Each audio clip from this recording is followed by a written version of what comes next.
Hello everyone, welcome to Wikipedia CUT.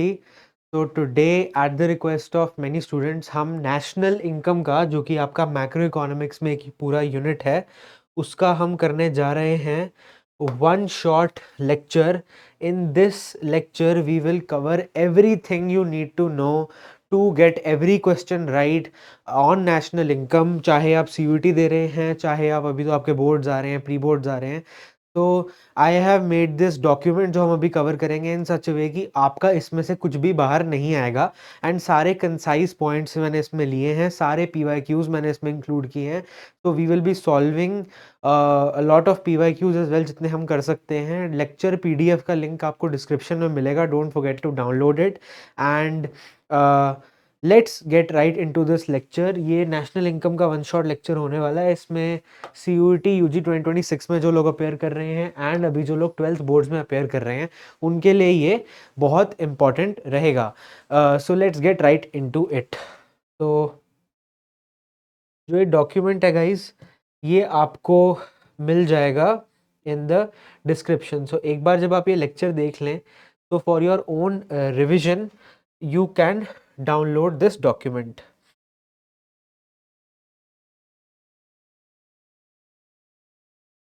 Right. So एक structured वे में proceed करना बहुत ज़रूरी है. इसमें मैंने सारी टर्म्स जो हम आज कवर करेंगे वो NCERT से ही हैं प्योरली. एंड जब आपको बोर्ड्स में आंसर लिखने हैं तो अगर आपने अभी तक NCERT नहीं पढ़ी तो आई वुड हाईली सजेस्ट कि बोर्ड देने से पहले, इवन योर प्री बोर्ड्स देने से पहले, just skim through the NCERTs ऊपर ऊपर से. ये सारा डॉक्यूमेंट प्योरली NCERT पे बेस्ड है. Again download link is in the description. So firstly when we talk about national income, सबसे पहले हमें गुड्स की बात करनी होती है बिकॉज अल्टीमेटली नेशनल इनकम और GDP is calculated on the basis of the production, the volume of production और एक्सपेंडिचर और income, which the centre of all three इस इन तीनों चीज़ों का सेंटर है गुड्स. क्योंकि अल्टीमेटली इकोनॉमी में गुड्स एंड सर्विसेज जो प्रोड्यूस हो रहे हैं उसकी वजह से ही कुछ लोगों को इनकम मिल रही है, कुछ लोग खर्च रहे हैं और कुछ लोग उसे बना रहे हैं. तो at the centre of everything are your goods. तो हमारी इकोनॉमी में दो टाइप के गुड्स होते हैं very broadly speaking, final goods and intermediate goods. Now इसमें आप क्वेश्चन ऐसे भी आ सकता है कि आपको डिफरेंशिएट करना है दोनों के बीच में. हम ऐसे भी आ सकता है कि डिस्क्राइब फाइनल गुड्स, एग्जांपल दो फाइनल गुड्स का. बहुत अलग अलग फॉर्म में आपको क्वेश्चन आ सकता है. सो फर्स्टली अगर हम डिफाइन करें, final goods are meant for final use and have passed out of the active economic flow. देखो, जब आप ऐसी चीजें अपने स्टेटमेंट में लिखते हो आंसर्स में तो काफी ज्यादा आपका जो आंसर की वैल्यू है एग्जामिनर के लिए वो बढ़ जाती है. और ये चीजें मैंने डायरेक्टली NCERT में से ली हैं. तो सबसे पहले फाइनल गुड्स की definition, they are meant for the final use and have passed out of the active economic flow. साथ में intermediate goods are used as intermediaries in the production of other goods and services. ये production है, production को ऐसे भी लिख देते हैं कभी कभी, प्रोडक्शन. तो intermediate goods are intermediaries and are used in the process of production. मैं इसमें ये भी बताऊंगा कि आगे जाके आप फाइनल और इंटरमीडिएट में फर्क कैसे बता सकते हो. ठीक है. And keep one point in mind, जैसे यहाँ पे लिखा है they are used as intermediaries. इसका मतलब ये नहीं है कि they help in the production of the good. इसका मतलब ये है जब गुड बनता है तो these intermediate goods are completely transformed. मतलब फॉर एग्जांपल, अगर आप दूध से दही बना रहे हो, so you can not go back, so the milk is completely transformed. So milk is an intermediate good. अगर आप एक फर्म हो, अभी हम इसमें भी काफी सारे जो इसके नुक्स एंड क्रैंक्स हैं वो हम देखेंगे आगे जाके कि कब वो इंटरमीडिएट गुड है, कब वो फाइनल गुड है. ठीक है guys, moving on. Secondly, final goods are included in national income. जो इंटरमीडिएट गुड्स हैं because they are not included. Reason is very simple, क्योंकि फाइनल गुड्स के अंदर ही इंटरमीडिएट गुड्स की सारी कॉस्ट और प्रोडक्शन वैल्यू आ जाती है. तो अगर हम इंटरमीडिएट गुड्स को भी इंक्लूड करने लग गए नेशनल इनकम में, so what would it lead to? It would lead to the problem of double counting. ये आपको जरूर लिखना है अपने आंसर में. अगर हमने इंटरमीडिएट गुड्स को भी इंक्लूड किया so it would lead to the problem of double counting. Thirdly, जो फाइनल गुड्स होते हैं उस पर कोई वैल्यू एडिशन नहीं करनी होती. एंड जो इंटरमीडिएट गुड्स हैं, value addition has to be done on that. अगर आपके पास डिफरेंशिएशन का क्वेश्चन आता है कि डिफरेंशिएट करो तो आप ये पॉइंट मेंशन कर सकते हो. लास्टली, सेकेंड लास्ट पॉइंट इसमें रहेगा कि आपका यूज क्या होता है. अब देखो, अगर आप फाइनल गुड्स की बात करो तो दो टाइप के ब्रॉडली यूज हो सकते हैं. फाइनल कंजम्पशन गुड हो सकता है और फाइनल इन्वेस्टमेंट गुड या फिर कैपिटल गुड हो सकता है. So all capital goods are final goods, right?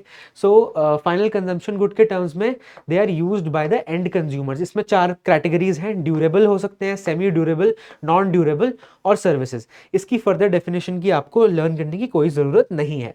अगर अगली बात करें हम financial investment या फिर capital goods, these are fixed physical assets used in the production of goods and services. ये definition याद करनी बहुत ज़रूरी है.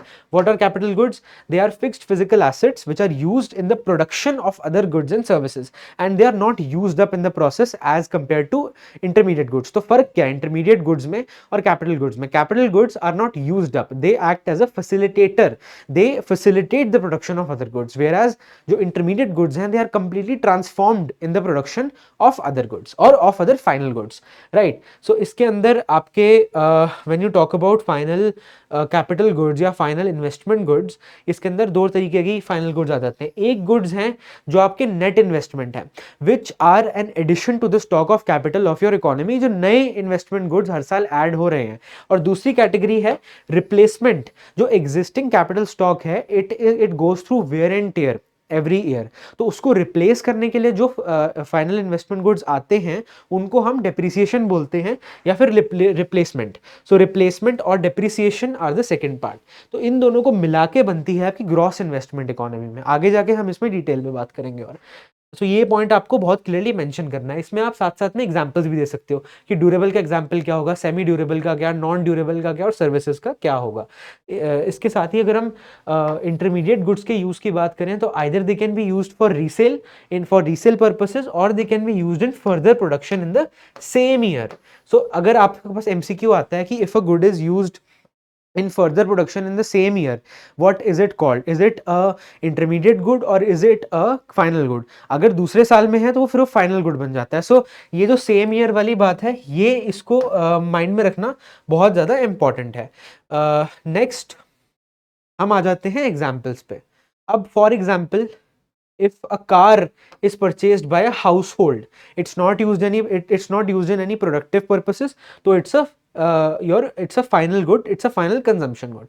If a machine is purchased by a firm, it is a final investment good या फिर it is a capital good, both are final. तो अगर आपको क्वेश्चन में आता है कि आप बताओ कि ये फाइनल है या ये इंटरमीडिएट है, तो आपको दो चीजें माइंड में रखनी है. Who is buying the good and secondly is it completely transformed.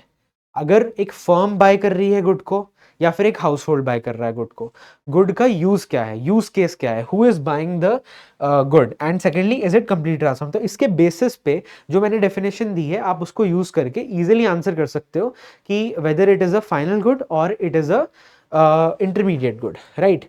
Looking at some examples of intermediate good as well. Now milk bought by a dairy shop is an intermediate good, right? For they might be using it to produce other dairy products जैसे कि ice cream या दही या yogurt या anything like that.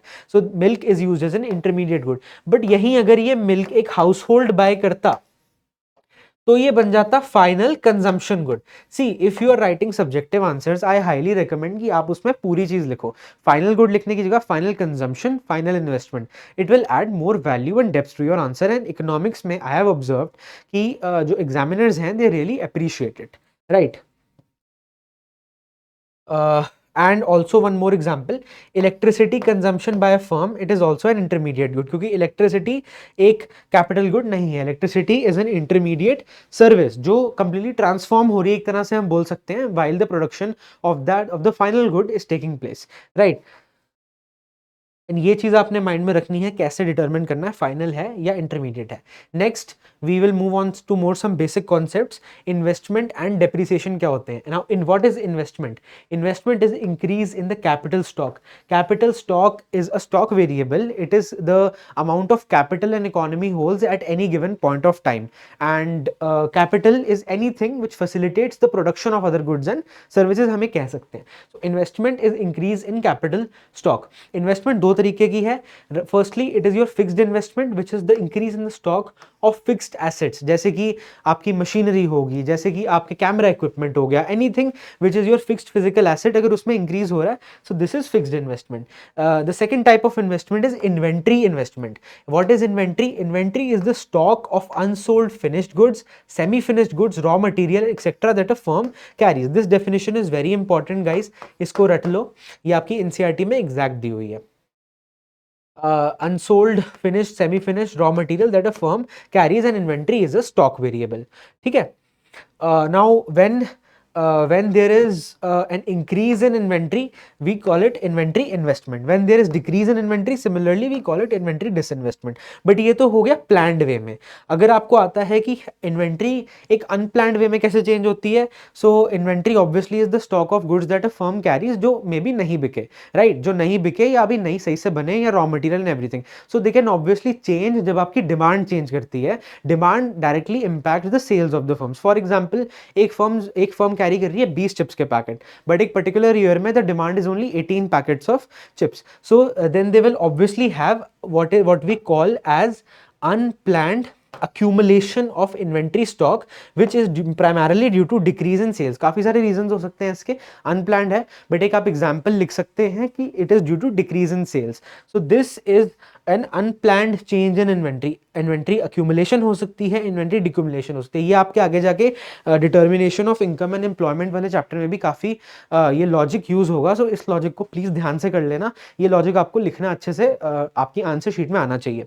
In unplanned accumulation which is the increase in inventory stock due to decrease in sales, and unplanned decumulation which is the decrease in inventory stock due to increase in sales. ऐसा similarly हो सकता है कि 20 chips के packet है, but आपकी demand ज़्यादा आ गई, सो इन्वेंट्री में ईट इन करना पड़ा फर्म को अपनी। अगर सपोज उसके पास 5 चिप्स इन्वेंट्री में पड़े हैं, करंट स्टॉक में नहीं पड़े, तो उसको ईट इन करना पड़ा इन्वेंट्रीज में।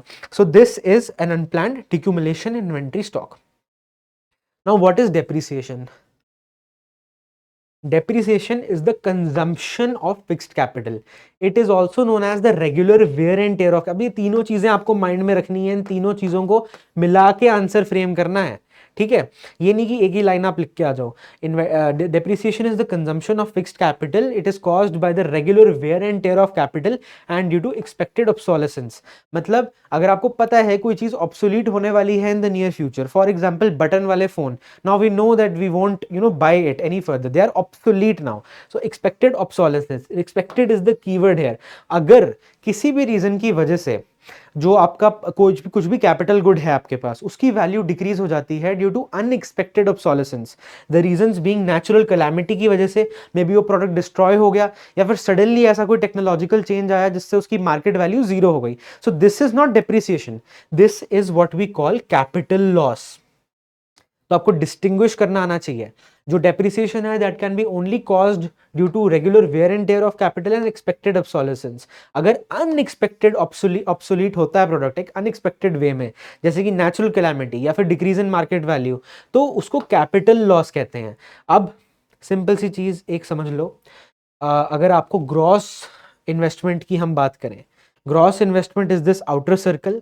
ग्रॉस इन्वेस्टमेंट का एक छोटा सब पार्ट होता है वो इन्वेस्टमेंट जो हम अंडरटेक करते हैं इकोनॉमी में कैपिटल स्टॉक को रिपेयर करने के लिए या रिप्लेस करने के लिए, जो कैपिटल स्टॉक आपका खराब हो जाता है due to wear and tear, due to expected obsolescence, उसको हम बोलते हैं नेट इन्वेस्टमेंट। उसको हम बोलते हैं डेप्रिसिएशन। तो depreciation is that amount that amount of investment which we undertake to replace the existing capital stock in the economy।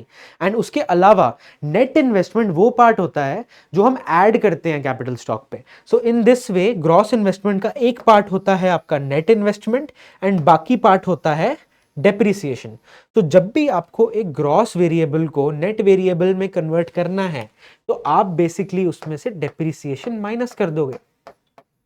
ये एक बहुत इंपॉर्टेंट कन्वर्जन है जो आपको करनी पड़ेगी जब आपके न्यूमेरिकल फॉर्मूलाज आएंगे। And trust me, national income के न्यूमेरिकल्स बहुत इजी होते हैं अगर आपको बेसिक लॉजिक और हर मेथड को कैलकुलेट करने का रूट से प्रॉपर टर्म बाय टर्म आपको आता हो, जो कि हम इस वीडियो में करेंगे।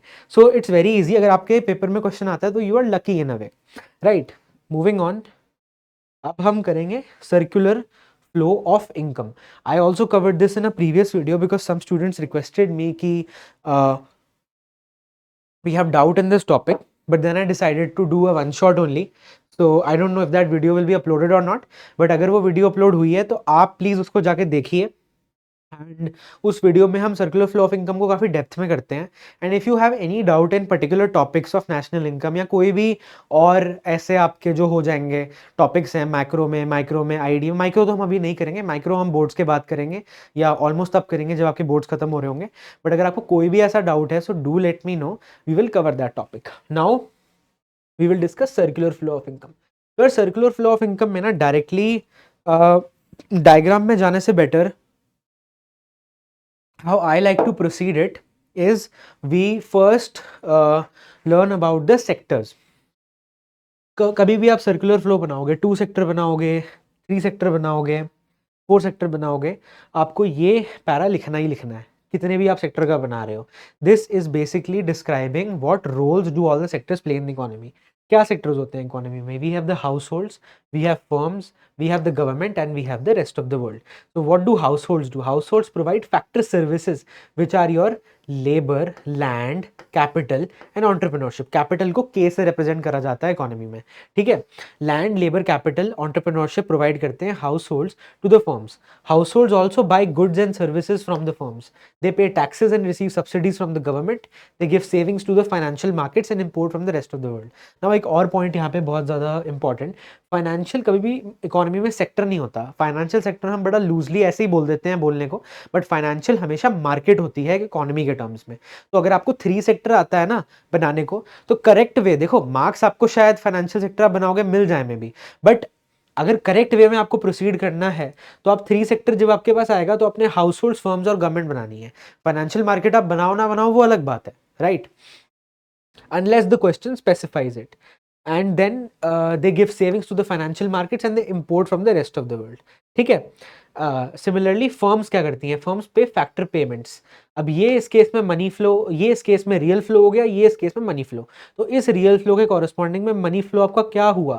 फर्म जो फैक्टर पेमेंट्स पे करता है in the form of rent, wage, interest and profit. Rent on land, wage on labour, interest on capital and profit on the entrepreneurship.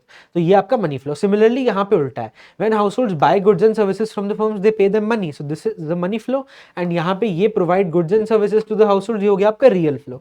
तो मनी और रियल फ्लो में आजकल ज्यादा क्वेश्चंस आते हैं, डायरेक्टली आपको क्वेश्चन नहीं देखने को मिलेगा. मनी फ्लो, रियल फ्लो ऐसे थोड़ा सा कंफ्यूज होके, या फिर जो मार्केट्स वाला पॉइंट है आपके सैंपल पेपर में पिछले साल के क्वेश्चन है, पिछले या इस साल के, आई डोंट रिमेंबर, बट उसमें मार्केट को करके जो मैंने मार्केट की आपको बताई अभी कि फाइनेंशियल मार्केट्स होती हैं, ऐसे ही फैक्टर्स ऑफ प्रोडक्शन की भी मार्केट होती है. जो ये हम हाउस होल्ड प्रोवाइड कर रहा है factor services to the firm, और फर्म प्रोवाइड कर रहा है फैक्टर पेमेंट. ये एक मार्केट से होते हुए जा रहा है. हर चीज की इकोनॉमी में एक मार्केट होती है. There is a market for goods and services, there is a market for factor services, and there is a financial market which is the market for loanable funds हम बोलते हैं उसको इकोनॉमी में, जहां पे हाउस होल्ड अपनी saving करते हैं. जब आप एफडी करते हो, you are participating in that market. आप उनको दे रहे हो जिनको चाहिए loans. So basically you are saving and firms are borrowing. So this happens to the financial markets. तो ऐसे करके उसमें क्वेश्चन है कि ये क्या, किस मार्केट को रिप्रेजेंट करता है ये फ्लो? तो ये फ्लो रिप्रेजेंट करता है फैक्टर मार्केट को, राइट. सिमिलरली अगर गुड्स एंड सर्विसेज वाले फ्लो की मैं बात करूं तो वो रिप्रेजेंट करता है गुड्स एंड सर्विसेज की मार्केट को, राइट. अगर अब मैं इसमें suppose I talk about how households give savings to financial markets and take loans, तो ये रिप्रेजेंट करता है फाइनेंशियल मार्केट्स को, ठीक है. ऐसे आपको पढ़ना है, इसको जरूरी है.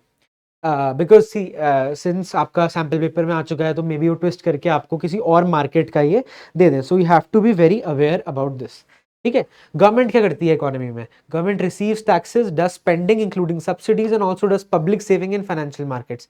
Government also saves, government bonds issue करती है.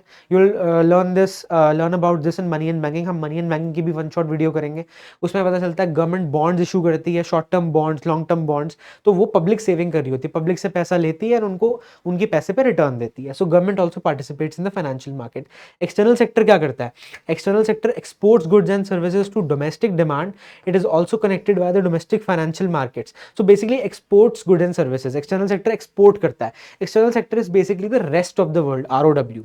तो ये ऐसे participate करता है. और देखो external sector ये काफी एक nuanced point है, ये आपको इतना करने की जरूरत नहीं है. CUT में आपके काम आ सकता है, because CUT बहुत core page based on the NCERT. Boards में आपको ऐसे क्वेश्चन नहीं मिलेंगे, बट CUT के पॉइंट ऑफ व्यू से बहुत सारी चीजें हैं जो जरूरी हो जाती हैं आपकी. ठीक है. It is also connected via the domestic financial markets, where domestic private savings flow abroad और foreign private savings में flow in the country. Basically हमारे citizens undertake करते हैं investment में या फिर saving में, जहाँ पे वो अपना पैसा abroad invest करते हैं, and similarly उनके citizens यहाँ पे पैसा invest करते हैं. तो इस वे में भी हम external sector से एक circular flow में part लेते हैं. तो ये point आ जाता है. ठीक है. And moving on, there are some important terms related to this: stocks, flows, injection और leakages. Stocks होते हैं वो variables which are defined at a particular point in time. Flows are variables defined over a period of time. Any change in stock is a flow variable. ठीक है, क्योंकि वो over time define हो गया. ठीक है. तो stock का examples inventory, wealth, capital. Flows के example income, investment, value added. जो भी चीजें दो point को माइनस करके या फिर एक फ्लो में defined over a period of time. Right. Now moving on, leakages और injections. Injections are induction of income into the circular flow. जैसे कि वो सारी एक्टिविटीज जो आपकी फ्लो ऑफ इनकम को बढ़ाती हैं. Investment, subsidy, government spending, exports. Similarly, leakages are the withdrawal of income from the circular flow. Saving, taxes, import, जो भी चीजें आपकी aggregate demand curve को नीचे लेके जाती हैं, वो आपकी leakages होगी from the circular flow. ठीक है. Let's discuss a basic two sector model. ठीक है. जब आप ये बना रहे हो तो ऑब्वियसली कलर कोडिंग की तो आपको जरूरत नहीं है, but please be very careful labelling के टर्म्स में और आपकी एक्सप्लेनेशन के टर्म्स में. आप सबसे पहले आई सजेस्ट कि जैसे आपके पास आंसर आता है, जिस भी आंसर में आपको सर्कुलर फ्लो डायग्राम को यूज करना है, तो सबसे पहले तो आप बनाओ डायग्राम एंड उसके नीचे आप एक्सप्लेनेशन शुरू करो एंड सब कुछ एक्सप्लेन करो डायग्राम के टर्म्स में. ये नहीं है कि यहाँ कुछ और चल रहा है नीचे कुछ और चल रहा है. तो आपकी जो एक्सप्लेनेशन है that should be in sync with your diagram. तो मैंने बना दी हाउस होल्ड फर्म. जो आइडियली मैं पहले डिफाइन करूंगा हाउस होल्ड्स का क्या काम होता है, फर्म्स का क्या काम होता है. उसके बाद मैं डिस्प्ले अपना डायग्राम को एक्सप्लेन करूंगा कि in the diagram we can see that the household provide factor services. सारी फैक्टर सर्विसेज मैं लिस्ट आउट करूंगा: land, labour, capital and entrepreneurship. और फिर सिमिलरली एक्सपेंडिचर, जो फैक्टर पेमेंट जो फर्म दे रही है, which is rent, wages, interest and profit. और मैं बताऊंगा कि देखो ये आपका मनी फ्लो है, ये दोनों आपके मनी फ्लो हैं और ये दोनों आपके रियल फ्लोज हैं. मनी फ्लो, रियल फ्लो भी ढंग से बताऊंगा, तभी जस्टिफाई होते हैं आपके जो भी जितने भी मार्क्स का क्वेश्चन आता है. सो सिमिलरली इसमें यही हो रहा है. देखो firm is, households are providing factor services to the firm. This is a real flow. ठीक है. And then firms owing to these factor services, firms are providing factor payments to the households. This is a money flow. Similarly यहाँ पे firms जब goods and services देती हैं house holds को, तो this is a real flow. And जो expenditure firms इंकर करते, जो हाउस होल्ड्स इंकर करते हैं गुड्स एंड सर्विसेज को खरीदने पे, वो होता है मनी फ्लो. तो ऐसे आपने सिंपली डायग्राम को एक्सप्लेन कर देना है अगर आपको टू सेक्टर डायग्राम आता है. और अगर आपको ये नहीं मेंशन करा क्वेश्चन में कि टू सेक्टर बनाना है, थ्री सेक्टर या फोर सेक्टर, सो आपकी एनसीईआरटी में टू सेक्टर ही दिया हुआ है. तो don't be worried about it. सोचने में टाइम मत वेस्ट करना, टू सेक्टर बनाना अच्छे से. And you know right a proper introduction on top कि देखो this is the circular flow diagram, है ना, एंड प्रॉपर से you can make the diagram. So this is basically the two sector circular flow. ठीक है. Now let's also discuss the three sector model very quickly. Again three sector आपको आता है तो आपने बनाना है हाउस होल्ड्स, गवर्नमेंट्स और फर्म्स. ये अनडाउटेबली चीज ट्रू है. आपको फाइनेंशियल सेक्टर नहीं होता, फाइनेंशियल इज अ मार्केट. ठीक है. I have seen students make this mistake, so I M again and again Poynting it out. And I suggest ये चीज़ देखने से पहले आप एक बार ट्राई करो, क्योंकि हमने जो सेक्टर्स वाली डेफिनेशन कवर की थी उसमें हमने सारा लॉजिक कवर कर ही लिया है जो आपको सर्कुलर फ्लो डायग्राम बनाने के लिए चाहिए होता है. So everything is cleared up in this is just a visual representation of that. तो वहाँ उस पेज पे जाओ, उस पेज को खोल लो चाहे साथ में, एंड अपने आप डायग्राम बनाने की ट्राई करो। So if we talk about this diagram now, तो इसमें क्या हो रहा है, हम किसी भी एक सिरे से देखना शुरू कर सकते हैं। For example if we talk about the government, what does the government do? Government does the public saving as we talked about in financial market, it does purchases in the market for goods and services, government collects taxes from the households and this is it. So अगर households की बात करूँ, households do consumption in the market for goods and services which again becomes the firms revenue. इस market से होते हुए firm का ये रेवेन्यू बन जाता है। और हाउस होल्ड्स प्रोवाइड करते हैं factors of production to the firm. आप यहाँ पे एक और फ्लो भी दिखा सकते हो दिखाने को, बट दिस इज इनफ। ये जो फैक्टर्स ऑफ प्रोडक्शन फर्म को प्रोवाइड करता है हाउस होल्ड, उसके ओइंग में फर्म उसको फैक्टर ऑफ पेमेंट्स देता है in the market of factors of production. ये market for goods and services and financial markets. Household financial market में प्राइवेट सेविंग करता है, जो कि ट्रांसलेट होती है इन्वेस्टमेंट में in the market for goods and services. So basically this is how, basically इससे आप ये आराम से देख सकते हो कि देखो, हाउस होल्ड जब प्राइवेट सेविंग करते हैं तो it boost the market for goods and services indirectly through investment by these firms जो फाइनेंशियल मार्केट से लोन्स लेती हैं, राइट। सो इस वे में आप इसको अच्छे से बना सकते हैं। This is the correct diagram. See आपको नेट पे बहुत सारे डायग्राम्स मिल जाएंगे, but this is one of the best ways to represent it, जो एक बड़ा प्रोसीजरल वे में चल के अगर हम बात करें तो अगर आपको समझने के पॉइंट ऑफ व्यू से करना, you never be required to वैसे draw 3 sector diagram, but for your conceptual understanding and later for CUET you need to understand it basically.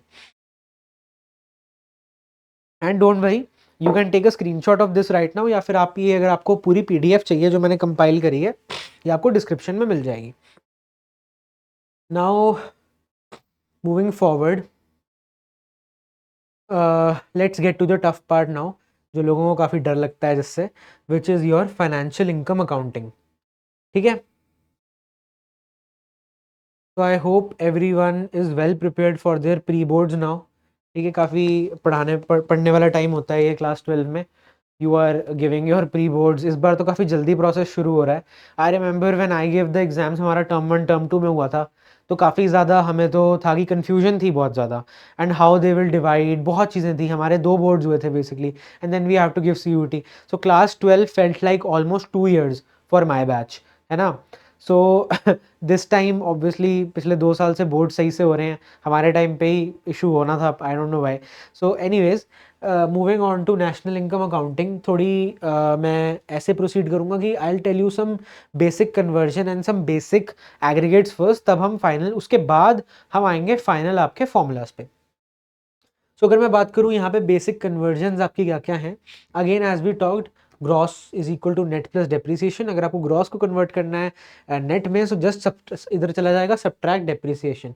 So gross minus depreciation is equal to your net.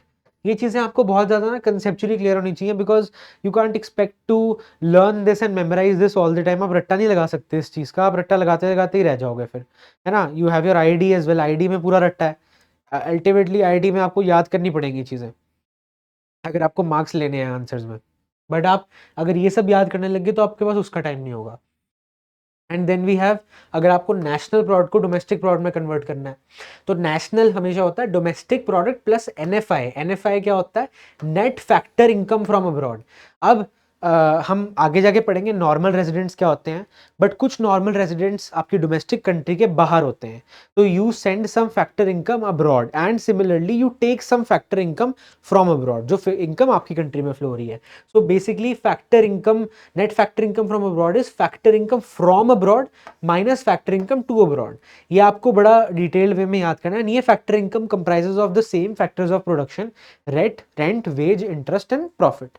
सो ऐसे ही रहता है, veg, interest, profit आता है इसमें, rent तो usually नहीं आता, बट या उसके कंपोनेंट्स हैं। ये आपको कंसेप्चुअली जरूरी है समझना। सिमिलरली एक होता है distinction between your market price and factor cost. Now market price is equal to factor cost plus net indirect taxes. Net indirect taxes जिसको NIT भी बोलते हैं, NIT is equal to indirect taxes minus your subsidies, indirect taxes minus subsidies. So how market price और factor cost का जो फर्क होता है वो बेसिकली है नेट इनडायरेक्ट टैक्सेस। ऑब्वियसली आप एक प्रोड्यूसर के पॉइंट ऑफ व्यू से सोचो, आप कुछ सामान बना रहे हो, उसको बनाने में कुछ फैक्टर कॉस्ट लगी, फैक्टर कॉस्ट पे फैक्टर कॉस्ट के अंदर आपका सारा इंक्लूडेड है, वेज इंक्लूडेड है जो आप लेबरर्स को पे कर रहे हो, आपने कुछ कैपिटल बोरो करा है उसमें इंटरेस्ट इंक्लूडेड है, आप जो लैंड रेंट पे ले रहे हो उसका रेंट इंक्लूडेड है, एंड फाइनली जो आपको खुद कमाना है वो प्रॉफिट इंक्लूडेड है। तो वेज, इंटरेस्ट, रेंट, प्रॉफिट को जोड़ के फिर जो टैक्स आपको ऐड करना है, जो फॉर एग्जाम्पल जो जीएसटी होता है, whenever we order something, end में जाके सबको दुख होता है 18%, जब भी स्विगी की आप कार्ट में जाते हो तो आपको पता चलता है अरे टैक्स लग गया इस पे, है ना। सो पहले उससे अमाउंट सही शो हो रहा होता है, but then you have the tax obviously. So that is the basically the net indirect taxes. कई केसेस में सब्सिडी आपको क्वेश्चन में गिवन होती है, वो आपको माइनस करनी पड़ेगी, बी अवेयर ऑफ दिस। सबसे अगर सिर्फ सब्सिडी गिवन है तो net indirect taxes is equal to indirect taxes minus subsidy, तो जीरो माइनस सब्सिडी, तो आपको सब्सिडी माइनस भी करनी हो सकती है। तो be very careful with this, follow these definitions to their very core. आपको इसमें कुछ चेंज नहीं करना है, अपना दिमाग ज्यादा इसमें नहीं लगाना है, जस्ट कंसेप्चुअली अंडरस्टैंड इट कि ये चीजें होती क्या हैं, बिकॉज सीयूटी में आपको इतना डायरेक्ट नहीं आएंगी चीजें, राइट।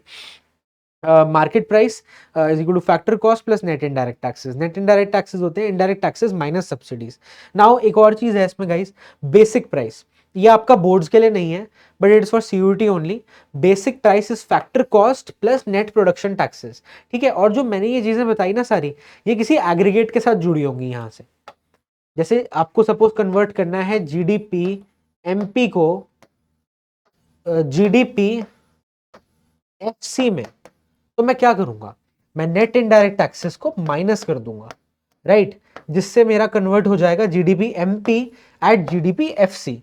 सिमिलरली अगर मेरे को जीडीपी एफसी को कन्वर्ट करना है जीडीपी बीपी में, this is again not important for your boards, but ये सीयूटी के लिए है, that's why I have written कि फॉर सीयूटी ओनली। अगर मुझे कन्वर्ट करना है तो मैं माइनस कर दूं, मैं प्लस करूंगा नेट प्रोडक्शन टैक्सेस को। दो टाइप के टैक्सेस होते हैं देखो, नेट प्रोडक्शन टैक्सेस होते हैं, ठीक है, एक होता है आपका प्रोडक्ट टैक्स।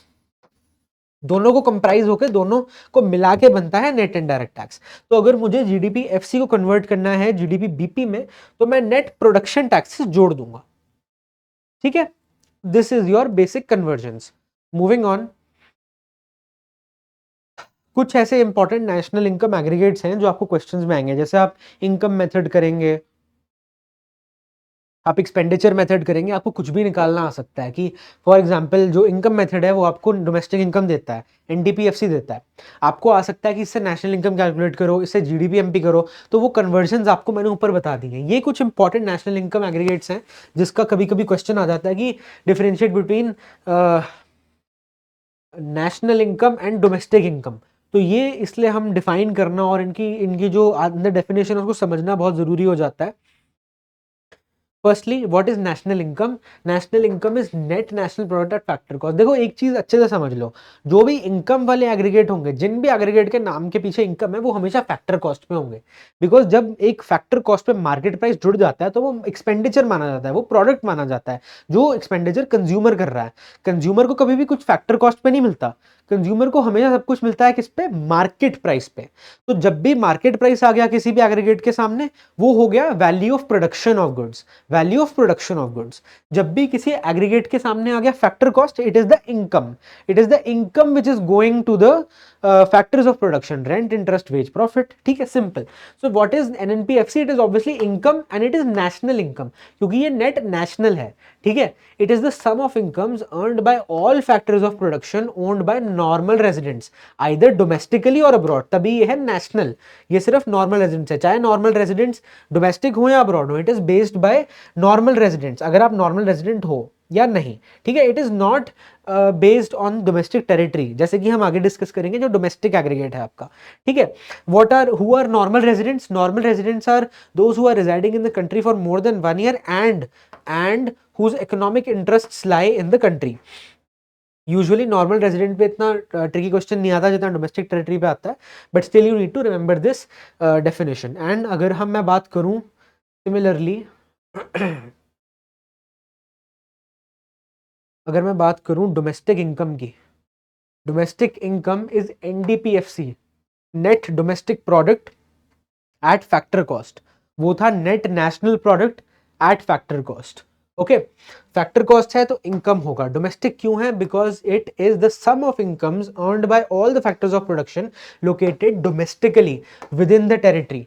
तो जो भी फैक्टर्स ऑफ प्रोडक्शन इंडिया के विद इन लोकेटेड हैं, domestic territory, the political frontiers of our nation, उसमें वो होगा NDBFC. What is domestic territory? What does it include? Domestic territory basically includes domestic establishments which are located abroad.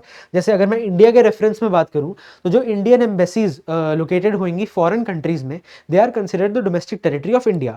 Similarly अगर मैं किसी और country के respect में बात करूं तो जो फॉरेन एस्टैब्लिशमेंट्स हैं लोकेटेड डोमेस्टिकली, मतलब फॉर एग्जांपल किसी और कंट्री की जो एम्बेसी या हाई कमीशन या ऐसी कोई भी एस्टैब्लिशमेंट है जो इंडिया में लोकेटेड है, that is the territory of that particular region. तो जब उस कंट्री की एनडीपीएफसी कैलकुलेट होगी तो वहां की इनकम को लिया जाएगा, राइट। ये काफी इंपॉर्टेंट पॉइंट है जो आपको याद रखना है। अगेन जो आपका एनडीपीएफसी मेजर है that is defined by your territory. Territory ये नॉर्मल रेजिडेंटशिप से नहीं डिफाइन होता, ये टेरिटरी से डिफाइन होता है। तो any, again I will repeat, any aggregate जो एमपी पे हो रहा है that is product value of the goods and services. अगर एफसी पे हो रहा है दैट इज द इनकम। ये आपको फर्क अगर पता चल गया, आप कोई भी एग्रीगेट की डेफिनेशन और फॉर्मूला कैलकुलेट कर सकते हैं। सिमिलरली बहुत सारे अलग अलग एग्रीगेट्स हैं, जीडीपी एफसी है, जीडीपी एमपी है, GVFC, GNP FC, GNP MP. You have to make this definitions using the above. Gross है तो आपका डेप्रिसिएशन इंक्लूड होगा, टोटल वैल्यू आप लिख सकते हो। Gross domestic produce at market product, gross domestic product at the market price, gross value addition at the factor cost.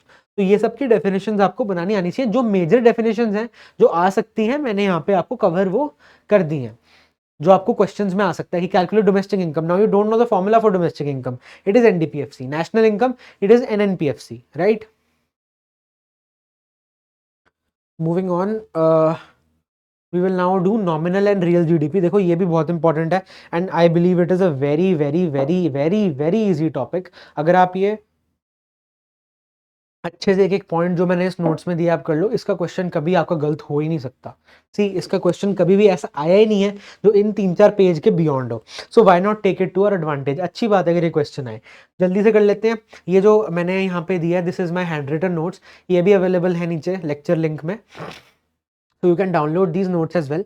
अगर मैं बात करूं नॉमिनल एंड रियल जीडीपी की, ये डिफरेंशिएट में आता है क्वेश्चन, इसका स्टैंड अलोन आ सकता है कि व्हाट इज नॉमिनल जीडीपी, है ना। तो let's get right into it. So what is nominal GDP? It is the value of GDP calculated at the current prevailing prices of the current year. For example अगर हम year 2020 में हैं तो जो GDP के प्राइसेस हैं which are calculated using that year's prices, 2020 के prices, तो वो होगी आपकी नॉमिनल जीडीपी। और रियल जीडीपी क्या होती है? It is the value of GDP calculated at constant prices, prices of some base year. तो अगर हम 2020 में हैं तो जो आपका बेस ईयर कंसिडर होता था, अब 2021-22 है आई थिंक, बट पहले 2011 to 12 होता है बेस ईयर आपका consider, and this base year is provided by your national statistical organisation NSO. तो अगर हम 2020 में हैं तो रियल जीडीपी होगी वो जीडीपी जो कैलकुलेटेड है 2011-12 के प्राइसेस पे, ठीक है। एंड जीडीपी की डेफिनेशन ऑब्वियसली आपको ऊपर से मिल जाएगी। आपको जीडीपी की डेफिनेशन रखनी है, it is the total value of all the final goods and services produced with in the domestic territory, क्योंकि डी है, डोमेस्टिक है, with in the domestic territory of the country और इकोनॉमी। तो आप ये पूरी डेफिनेशन भी लिख सकते हो, it is that value at the current prices, that value eight the base prices. वो ज्यादा अच्छा लगेगा। देखो examiner will also know that you are well aware of what GDP is. आपने सिर्फ नॉमिनल और रियल का नहीं रटा, आपको पता है कि जीडीपी क्या है, तो वो भी आप इसमें लिख सकते हो। नाउ इसमें एक और सेक्शन आता है, effect of price increase. Nominal GDP increase होती है ऑन अकाउंट ऑफ इन्फ्लेशन, है ना, बिकॉज ऑब्वियसली 2019 से 20 में अगर प्राइस इंक्रीज हो गए, है ना, बट उतना ही प्रोडक्ट प्रोड्यूस हुआ। सपोज 2019 में 100 यूनिट्स ऑफ गुड प्रोड्यूस हुआ, 2020 में भी 100 यूनिट्स ऑफ गुड प्रोड्यूस हुआ एट प्राइस 10, यहाँ पे प्राइस 11। तो 2019 की जीडीपी कितनी थी? 1000, पर 2020 की जीडीपी कितनी हो गई? नॉमिनल जीडीपी 2020 की नॉमिनल जीडीपी हो गई 1100। तो 100 का इंक्रीज आ गया, बट क्या प्रोडक्शन बढ़ी? No, production did not increase. It is just the effect of the price increase which distorts growth. ये ग्रोथ मेजर होता है, GDP is a growth measure, और so as all all the people call it and our chapter calls it, ये growth measure होता है। But मैं इसमें नहीं जाऊंगा कि जीडीपी क्या सही है as a growth measure, but इसको हम ग्रोथ मेजर जब लेते हैं तो जो नॉमिनल जीडीपी है वो हमें रियल टर्म्स में नहीं बताता कि ग्रोथ कितनी बड़ी है। Now in real life obviously इतना ब्लैक एंड व्हाइट नहीं होता यार कि इतने यूनिट्स प्रोड्यूस हो, ऐसे नहीं होता, it's very complicated, but it distorts the process. Nominal GDP can increase on account of inflation, that is a general price and price level. अगर इसमें अगर मैं रियल की बात करूं, real GDP is not affected by price increases as it is calculated at the base year prices. ठीक है, हम एक बेस ईयर को सेट कर लेते हैं, फिर हम उससे कंपेयर करते हैं प्राइसेस को। जब भी इसका क्वेश्चन आएगा आपको एक डिटेल्ड एग्जाम्पल देना ही देना है, और वो एग्जाम्पल मैं आपको बताऊंगा। उस एग्जाम्पल को आप एज इट इज रट लो और कुछ करने की जरूरत नहीं है, अंडरस्टैंडिंग डेवलप करो अपनी, बट एक एग्जाम्पल लर्न कर जाओ ताकि एग्जाम में आपको फालतू में इस पर टाइम ना वेस्ट करना पड़े। This is one of those questions which is a easy scorer if you know it, मतलब इजी स्कोरर है, आप इसमें इजीली कर सकते हो, ज्यादा पॉइंट्स है ही नहीं इसमें। If you get this concept then it is everything is clear for you. ठीक है, उसके बाद again nominal GDP can increase due to output और प्राइस लेवल। ठीक है, या कैसे इंक्रीज हो सकता है नॉमिनल जीडीपी, या तो आउटपुट इंक्रीज हो जाए या प्राइस इंक्रीज हो जाए, बट आपका जो रियल जीडीपी है वो आउटपुट के इंक्रीज होने से ही बढ़ेगा। It can only increase due to the increase in the flow of goods and services which is the output. ठीक है, next indicator of economic growth. The nominal GDP is comparatively not a good indicator of economic growth as inflation can drive an increase in the nominal GDP. वही उसी चीज को अलग से frame करके है, but you have to write all these points. ठीक है, अगर रियल जीडीपी की बात करूं as an indicator of economic growth, it is comparatively a better indicator of economic growth as it only increases on account of increase in the flow of goods and services in the economy. तो all in all real GDP good, nominal GDP bad. Nominal GDP increases output के increase होने पे, but price के increase होने पे भी it distorts growth. Simple, इतने में बात खत्म हो जाती है इसकी। ठीक है, एक दो चीजें इसमें और हैं, वो जल्दी से डिस्कस कर लेते हैं। जीडीपी डिफ्लेटर होता है एक, ठीक है, GDP deflator measures basically it measures changes in prices for all goods and services produced in an economy. Change in price, कितना प्राइस चेंज हुआ। हम अगर नॉमिनल जीडीपी को डिवाइड कर दें रियल जीडीपी से और उसको मल्टीप्लाई कर दें 100 से, हमें मिल जाता है जीडीपी डिफ्लेटर। डिफ्लेटर क्यों बोलते हैं इसको, क्योंकि deflates the nominal GDP. The real GDP deflates the nominal GDP and tells us how much prices have changed. किसी भी पर्टिकुलर ईयर के लिए नॉमिनल लो रियल लो प्रोडक्शन तो सेम ही रहनी है ना, प्राइस में फर्क आना है। तो आप प्रोडक्ट को बेसिकली कर देते हो, कितना प्रोडक्ट का जो इफेक्ट है वो आप कैंसिल आउट कर देते हो दोनों न्यूमरेटर में डिनोमिनेटर में, और आप प्राइस का इफेक्ट छोड़ देते हो। So it is a measure for change in price. और अगर मैं इन्फ्लेशन रेट कैसे कैलकुलेट होगा using GDP deflator, inflation rate calculate होगा किसी भी 2 ईयर्स का जीडीपी डिफ्लेटर लो, GDP deflator of year 2 for example 2019 का लूँ और 2018 का, तो 2019 के जीडीपी डिफ्लेटर को मैं माइनस कर दूंगा 2018 के जीडीपी डिफ्लेटर में से और divide by GDP deflator for 2018, आपका आ जाता है इन्फ्लेशन रेट। ठीक है, दिस इज, ये थोड़ा बहुत सीयूटी में आपको काम आता है तो मैंने फॉर्मूला डाल दिया। अब ये सिंपल सा एग्जांपल है, ठीक है, इसको जल्दी से गो थ्रू करते हैं, इसमें ज़्यादा कुछ नहीं है, आपको ये पीडीएफ मिल जाएगी, इसको स्टडी कर लेना। ये एग्जांपल मैं लिख के आता था, हर बार फुल मार्क्स मिलते थे। इसी एग्जांपल को लिखना, सिंपल सा है, यहाँ पे डॉलर्स है, रुपीज़ चेंज कर देना, डजेंट रियली मैटर, यूनिट्स लिख देना। हमने 2 साल लिए हैं, 2017 2018। गुड्स 3 है हमारे पास, थोड़ा अच्छा इंप्रेशन जाएगा एग्जामिनर पे, 3 मेंशन करोगे, बाकी 1 मेंशन करो, बात एक ही है, उसमें ज़्यादा फर्क नहीं है। ठीक है, तीनों का प्राइस 2017 में, तीनों का प्राइस 2018 में, 2017 को ले लिया बेस ईयर। ठीक है, क्वांटिटी प्रोड्यूस्ड 2017 में ए की हुई 400, बी की हुई 200, सी की हुई 80। सिमिलरली 2018 में प्रोडक्शन इसकी बढ़ी नहीं, इसकी भी नहीं बढ़ी, सिर्फ सी गुड की बढ़ी। तो let's see what the impact is. Nominal GDP calculate की 2017 में, क्या ही 400 into 2 plus 6 into 200 plus 80 into 20, आ गई $3600। एंड नॉमिनल जीडीपी 2018 में सिमिलरली आ गई $5000। Now we calculate real GDP in 2018 but using 2017 prices. इस क्वांटिटी को मल्टीप्लाई कर दो, I just clear it up, इस क्वांटिटी को मल्टीप्लाई करो इन प्राइसेस से।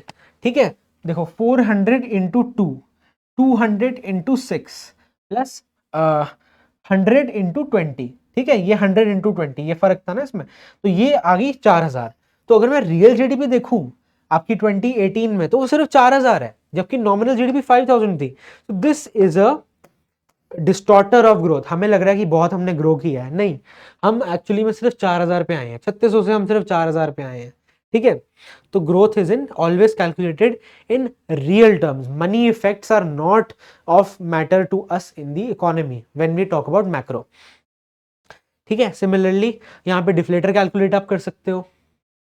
डिफ्लेटर आपने 2018 के लिए करा तो आपने नॉमिनल जीडीपी ली 2018 की जो 5000 है, ओवर रियल जीडीपी 2018 की जो 4000 है, 5000 बाय 4000, 1.25 इंटू 100 करो 12.5%। ठीक है, 125%। ऐसे ही आप अपना जीडीपी डिफ्लेटर कैलकुलेट कर सकते हो 2017 के लिए। जो हमेशा जो जीडीपी डिफ्लेटर है बेस ईयर के लिए, जीडीपी डिफ्लेटर बेस ईयर के लिए हमेशा 1 आता है या फिर 100% आता है अगर इनटू 100 कर दो तो। ठीक है, ये याद रखना, सीयूटी में कभी कभी इसका बड़ा स्ट्रेट फॉरवर्ड सा एमसीक्यू आ जाता है। नाउ वन मोर टॉपिक, ये तो सीयूटी का फेवरेट टॉपिक है। ये ऐसी चीज है ना जो लोग छोड़ देते हैं, एनसीईआरटी में है, थोड़ी बहुत टीआर जैन और संदीप गर्ग में भी है, बट छूट जाती है। बिकॉज क्या है कि यहाँ से स्कूल वाले ज़्यादा क्वेश्चन नहीं पूछते, बट बोर्ड्स में तो मैंने कम ही देखा है, ये बोर्ड्स में भी अब आने लग गया है, बट सीयूटी का तो ये फेवरेट टॉपिक है। उसमें से 1-2 क्वेश्चन तो पक्के हैं इसके। ठीक है, तो 10 मार्क्स तो तुम्हारे सीयूटी में अभी पक्के हो जाते हैं ये पढ़ के, सिर्फ ये पैरा पढ़ के। तो जीडीपी डिफ्लेटर और CPI, consumer price index, basic फर्क, मतलब बहुत बेसिक क्वेश्चन है इससे, बस पता ही नहीं होता हमें, बिकॉज इसमें कुछ हम कर भी नहीं सकते ना। फिर अब सपोज आपसे क्वेश्चन आ जाए कि सीपीआई कौन इशू करता है, you can't do anything about it if you don't know the, इसमें वो अपनी कथा नहीं बना सकते आप पूरी, है ना। तो बेसिक इसमें चलते हैं। What is GDP deflator? It is a change in prices of all goods and services produced with in the domestic territory. GDP में होता है, डोमेस्टिक टेरिटरी है। ठीक है, लॉजिक वही है। सीपीआई क्या होता है? Read this very carefully now, ये अलग चीज है जो हमने अभी तक नहीं करी। CPI is the change in the prices of only specified basket of goods bought by a representative consumer produced either domestically और अब्रॉड। पहला फर्क तो यही आ गया, domestic territory, this is domestic और अब्रॉड। ये है स्पेसिफाइड बास्केट, ये है टोटल गुड्स एंड सर्विसेज। ठीक है, CPI basically is used to measure basically household inflation. ये on average एक household में कितना, because see households don't purchase goods like manufacturing goods, machinery. household एक average city household ट्रैक्टर नहीं खरीदेगा, तो अगर ट्रैक्टर के प्राइस में इंक्रीज हुआ तो हाउसहोल्ड को उससे फर्क नहीं पड़ता, राइट। एक कंज्यूमर को, एक एवरेज कंज्यूमर को उससे फर्क नहीं पड़ता, राइट। बट अगर हम जीडीपी इन्फ्लेटर देखें, जीडीपी डिफ्लेटर से अगर वो मेजर करेगा एक हाउसहोल्ड अपनी इन्फ्लेशन को कि देखो कितना कितना प्राइस इंक्रीज हो गया है, तो वो ट्रैक्टर के प्राइस इंक्रीज को भी अकाउंट फॉर करेगा, है ना कि नहीं। इसमें सारे गुड्स एंड सर्विसेज हैं, ट्रैक्टर भी इंक्लूड होगा ना उसमें। बट अगर मैं कंज्यूमर प्राइस इंडेक्स की बात करूं तो ब्रेड, मिल्क, डेली स्टफ जो एक हाउसहोल्ड लेता है, सिर्फ उसकी कंजम्पशन से ये कैलकुलेट करता है कि कितना प्राइस लेवल बढ़ा। ठीक है, secondly it GDP deflator compares the prices of goods and services of current year to that of base year. ठीक है, एक करंट ईयर फिक्स होता है, एक करंट ईयर होता है एंड एक बेस ईयर फिक्स्ड होता है, which was last I check 2011-12, but अब ये शायद 21-22 भी हो चुका है, but due to COVID fluctuations and everything वो शायद इतने अच्छे से ऑफिशियलाइज अभी नहीं हुआ है। सो 2011-12 है एज पर योर एनसीईआरटीज। ठीक है, correct me if I am wrong in the description, मैंने इस पर इतनी रिसर्च अभी रिसेंट में नहीं करी है। It's a general current affair thing जो आपको पता होनी चाहिए, right. And what does CPI do? CPI compares prices of fixed basket of goods and services to the price produced in the base year. Again ये भी यही करता है, but it just does that for a fixed price basket of goods. सारे goods के लिए नहीं करता है ये। ठीक है, now weights क्या होते हैं? सपोज 3 गुड्स हैं मार्केट में, ठीक है, A, B और C। जब हम जीडीपी डिफ्लेटर से कैलकुलेट करते हैं तो जो इन तीनों गुड्स पे वेट है, अगर इकोनॉमी में तीनों गुड्स 1/3 1/3 1/3 प्रोड्यूस हुए तो इक्वल वेट्स हैं।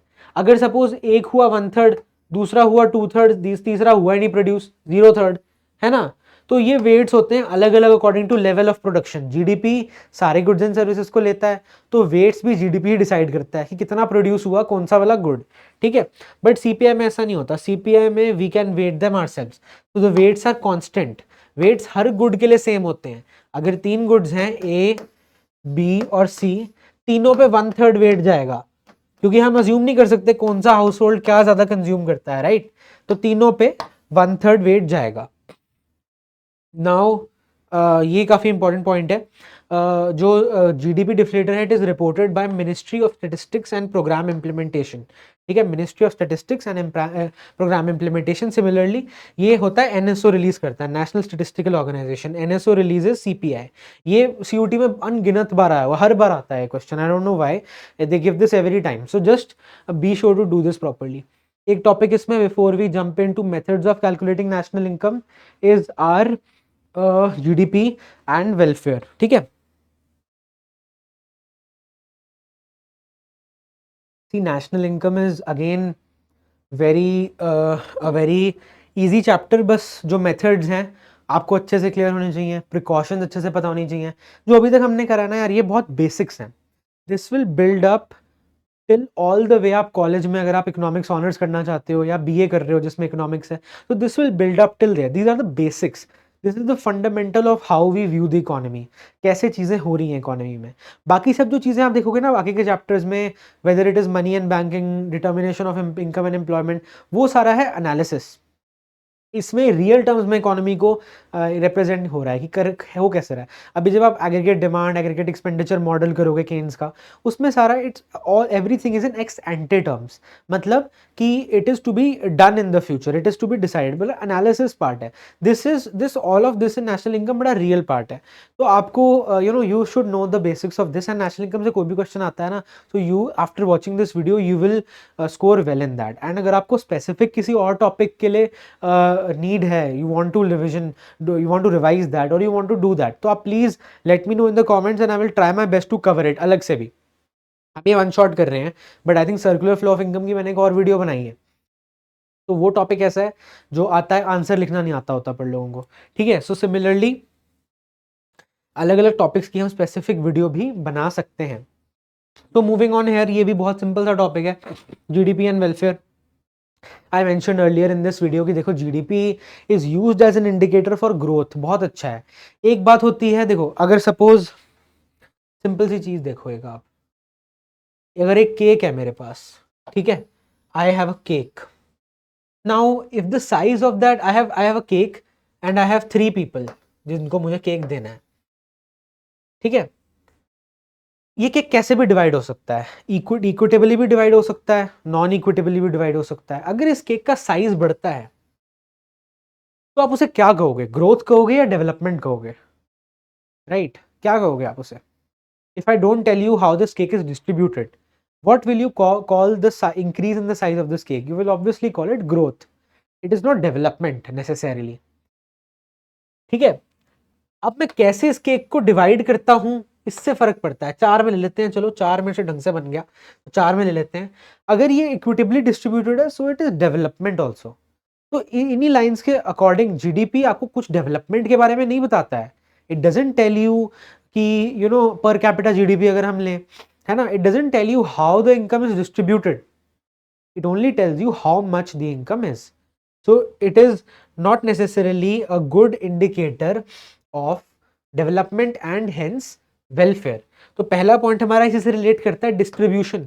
Rise in the GDP can be due to very few individuals और a group of individuals incomes और सेक्टर स्पेसिफिक, या तो कुछ 2-3 लोगों की वजह से या फिर 1-2 सेक्टर्स की वजह से, राइट? कई स्टेट्स में हमने देखा है कि 1-2 सेक्टर प्रिडोमिनेंट है, राइट? उन्हीं की वजह से जीडीपी में, उस स्टेट की जीडीपी में ग्रोथ आई जा रही है, right? So this unequal distribution of income is not highlighted while calculating GDP. The growth in the same fails to represent the status of social welfare as to equality in the distribution of income. ये 2 lines यार exact लिखाओ ना आप, बहुत अच्छी lines बनती हैं ये। तो GDP growth is not equal to the welfare increase in terms of income distribution. GDP tells you nothing of how the income is distributed. Income में कैसे अलग अलग लोगों को इकोनॉमी में स्प्रेड हो रही है, नहीं पता चलता हमें जीडीपी से, ठीक है? And then this is also sometimes call की यार failures of GDP, drawbacks of using GDP. तो ये अलग अलग वर्ड्स हैं इसके, अलग अलग में आ सकता है, ठीक है? एंड देन आपके कई इकोनॉमी में इनफॉर्मल इकोनॉमी एग्जिस्ट करती है, जैसे कि इंडिया जैसी कंट्री होगी, और बहुत सारी जो डेवलपिंग कंट्रीज हैं, है ना, बहुत countries, for example even not developing, developed का इसमें कोई नेसेसरली नहीं है। Informal economy, underground economy and a black market almost exist everywhere now, ठीक है? The non monetary exchanges, the activities which are not evaluated in monetary terms, they are not registered as a part of economic activity. For example barter services, जो home member की barter services और services by home members है ना, for example the services of a housewife are not taken into consideration anywhere. जबकि देखो, growth, GDP, measuring the value in economy, value is created by many things, it is not just about money always. Value create होती है बहुत चीज़ों से economy में, ठीक है। अब अगर मैं बात करूँ एक हाउसवाइफ की सर्विसेज की, अब टेक्निकली स्पीकिंग यार वो भी तो कुछ काम कर रही है ना, जिससे फैसिलिटेट हो पा रही है earning. For example the male is, ऐसी इसमें कोई जेंडर स्पेसिफिक बात नहीं है, पर जो भी होम मेंबर घर पे रह के घर संभाल रहा है, they are also adding value to the society, that's why the person who is earning can add the money value to the society, right. तो वो सर्विसेज हम कहीं नहीं अकाउंट फॉर करते, जो एल्डर्स की सर्विसेज हैं, या कोई भी जो मेंबर घर पे रह रहा है और अपनी सर्विसेज जो दे रहा है, घर को संभाल रहा है, बच्चों को देख रहा है, बड़ों को देख रहा है, खाना बना रहा है, राइट। सो ऐसी सर्विसेज को हम अकाउंट फॉर नहीं करते हैं. This can lead to the underestimation of GDP, especially in developing countries where exchanges like barter system are still prevalent. GDP does not take the transaction of informal economy into account. Informal economy को नहीं हम account for करते बिल्कुल भी, ठीक है। जो for example जो अनऑर्गेनाइज मार्केट है हमारी इंडिया में, डोमेस्टिक हेल्प हम हायर करते हैं, वो जीडीपी में अक्सर वो चीज़ें जीडीपी में नहीं आती if it doesn't enter into formal bank account, या फिर रिटर्न नहीं, कहाँ होता है फाइल रिटर्न इतना, है ना। So it is not entering into GDP. Lastly second last point है कि आपकी externalities refers to the benefits और हार्म्स दैट अ फर्म और individual causes to another for which they are not paid और penalized for. Basically for example imagine there is a factory and there is a river.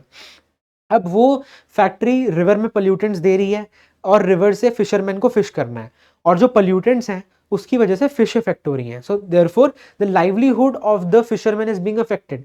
This is an externality, they are not being penalized for it. And how to solve externalities, often governments have to step up and take the negotiation role, या फिर जो fisherman है उनको अपना union form करना पड़ता है कि भाई फैक्ट्री वालों को बोलो जाके कि ना करें, हमारा लाइवलीहुड खराब हो रहा है। सिमिलरली कोई फैक्ट्री अगर स्मोक इमिट कर रही है बहुत ज़्यादा, तो हम सब इफेक्ट हो रहे हैं उससे, राइट। हाउस होल्ड एरियाज में जब होता है ऐसे, तो पोल्यूशन की वजह से, especially you are seeing the situation in most states these days.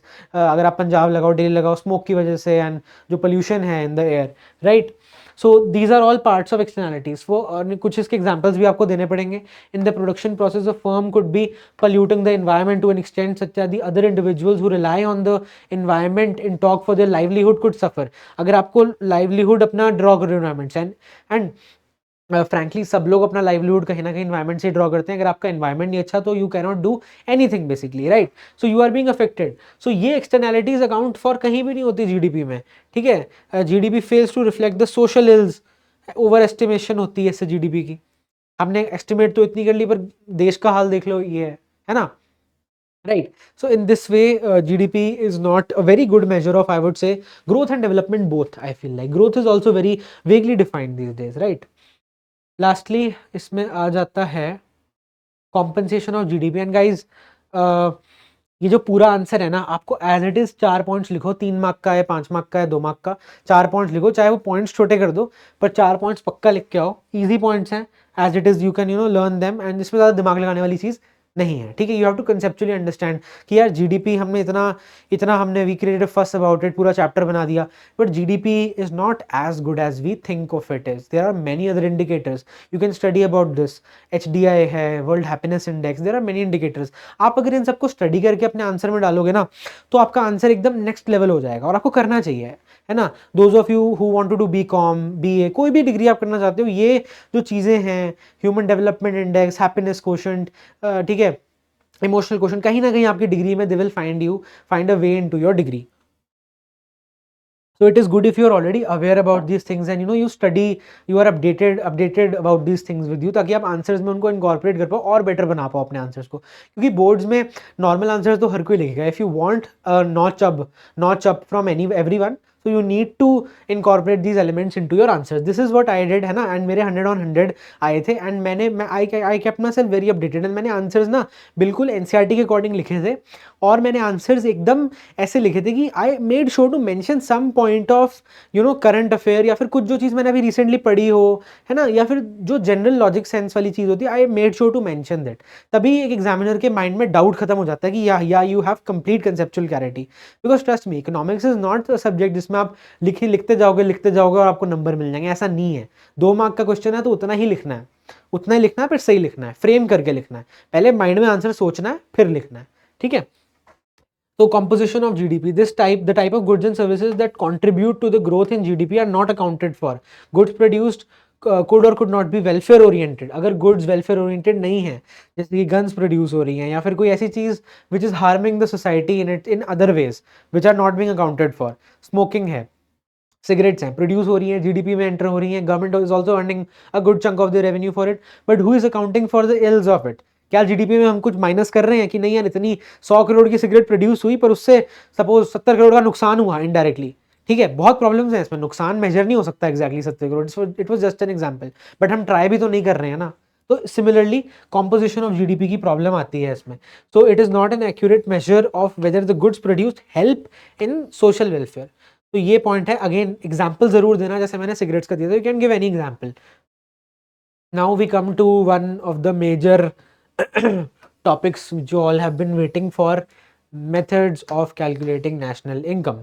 ठीक है, अगेन पता है आपको ना आप हैरान हो गए सोच के कि हम जो भी ये सब करने जा रहे हैं ना, इसका बड़ा सिंपल क्रक्स है जो कि सब कुछ फ्लो करता है आपके सर्कुलर फ्लो डायग्राम से, ठीक है। आपको धीरे धीरे समझ आने लग जाएगा जैसे अभी मैं आपको समझाऊंगा। तो 3 मेथड्स हमारे पास होते हैं कैलकुलेट करने के नेशनल इनकम को। Let me just explain it. 3 methods होते हैं। पहला होता है आपका वैल्यू एडेड मेथड, दूसरा है आपका इनकम मेथड, तीसरा है आपका एक्सपेंडिचर मेथड। तो जब आपको याद होगा कि जब फर्म्स पे कर रही थी हाउस को फैक्ट्री सर्विसेज के लिए, रेंट इंटरेस्ट प्रॉफिट एंटरप्रेन्योरशिप के, sorry rent interest wage and entrepreneurship profit pay कर रही थी जब फर्म्स, तो ये हो गई इनकम हाउस होल्ड्स की basically. This is the sum total of all the factor incomes. So when national income is viewed as a sum total of all the factors income, it is calculated in that way. तो हम उसको income method कह देते हैं, but it's just the summation का sign है, sum of all factor incomes in the economy, ठीक है। सिमिलरली जब हाउस होल्ड स्पेंड कर रहे थे गुड्स एंड सर्विसेज खरीदने पे फर्म से, तो वो एक्सपेंडिचर इंकर कर रहे थे, तो सम total of all expenditures incurred in the economy is your expenditure method. Now value added method. Value added method is the sum total of the gross value added by all firms in the economy. Her firm क्या कर रही है, कुछ ना कुछ value add कर रही है। अगर एक फर्म दूसरे फर्म से कुछ प्रोडक्ट लेके उस पर कुछ वैल्यू ऐड करके बेच रही है, और ऐसी सैकड़ों फर्म्स हैं जो इकोनॉमी में इन्वॉल्व हैं जो किसी दूसरी फर्म से कुछ खरीद रही हैं, उस पर कुछ वैल्यू ऐड कर रही हैं और बेच रही हैं। सपोज एक ब्रेड मैन्युफैक्चरर है, एक आपका ब्रेड पकौड़ा बेचने वाला है। ब्रेड पकौड़ा बेचने वाला ब्रेड मैन्युफैक्चरर से ब्रेड खरीद रहा है, उस पर वैल्यू ऐड कर रहा है, बेसन वगैरह लगा रहा है, मसाले वगैरह लगा रहा है, अपनी स्किल दे रहा है और बेच रहा है। तो जो फर्क है उसमें, वैल्यू उसने जो ऐड करी वो उसका जीवीए हो गया, वो उसकी नेट कंट्रीब्यूशन है ना। उसने ब्रेड बनाई, उसने ब्रेड तो नहीं बनाई ना, तो जो उसने बनाया सिर्फ हम वो काउंट फॉर कर रहे हैं। अगर हम ऐसा ही करें हर फर्म के लिए इकोनॉमी में, तो उससे हमें मिल जाता है ग्रॉस वैल्यू एडेड सारी फर्म्स का। अगर हम कर दें तो उससे भी हमारी जीडीपी एमपी कैलकुलेट हो जाती है, जिससे फर्दर नेशनल इनकम हो जाती है, ठीक है। This is how we will view it. तो फर्स्टली अगर हम वैल्यू एडेड मेथड को लेके चलें,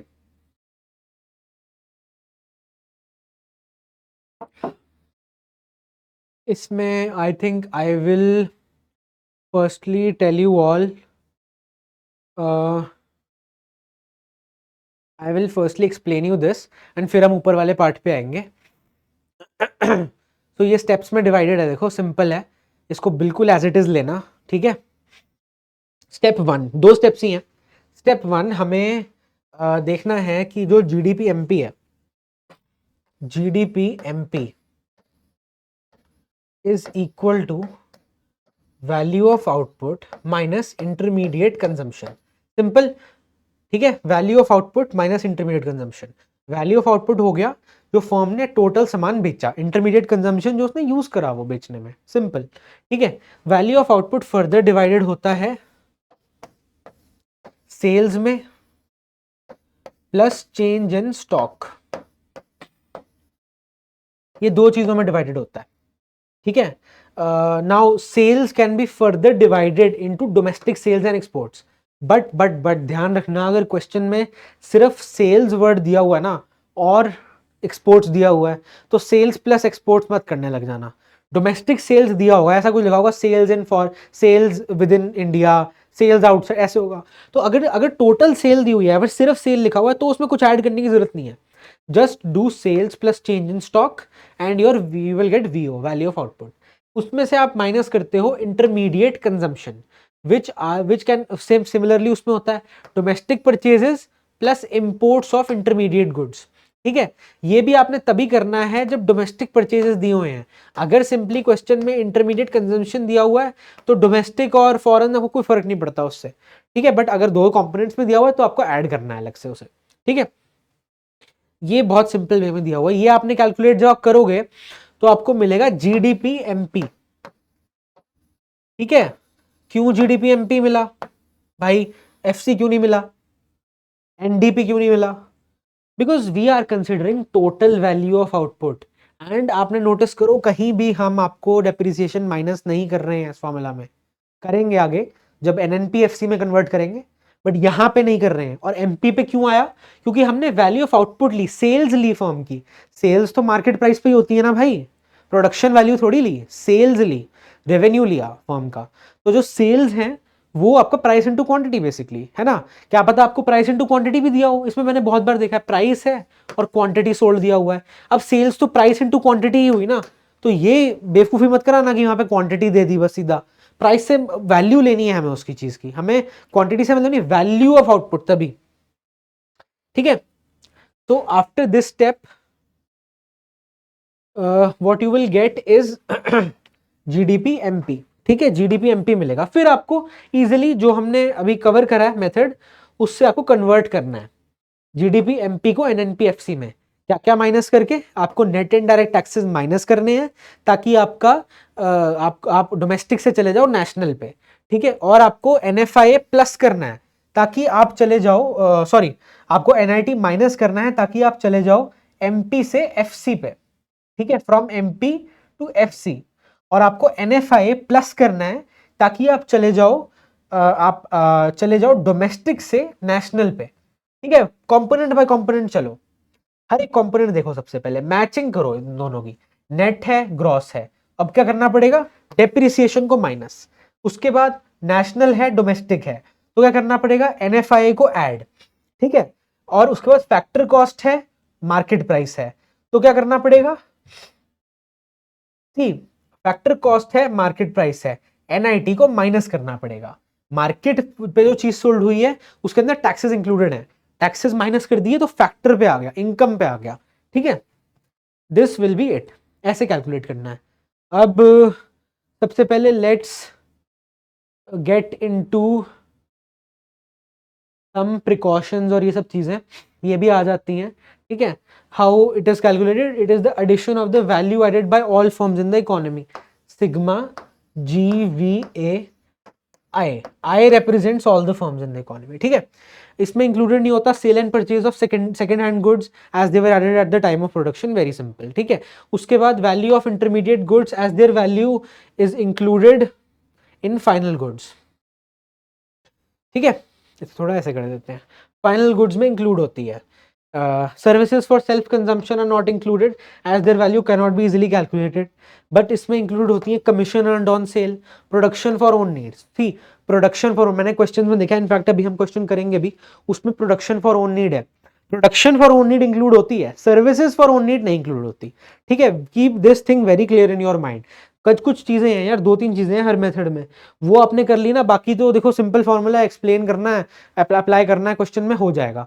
बट कुछ कुछ ऐसी चीजें हैं which you have to keep absolutely in mind, जिस पे क्वेश्चन आ गया तो वो सिंपल एक पॉइंट को इन्वॉल्व करता है। जैसे अभी हम देखते हैं क्वेश्चन, देखो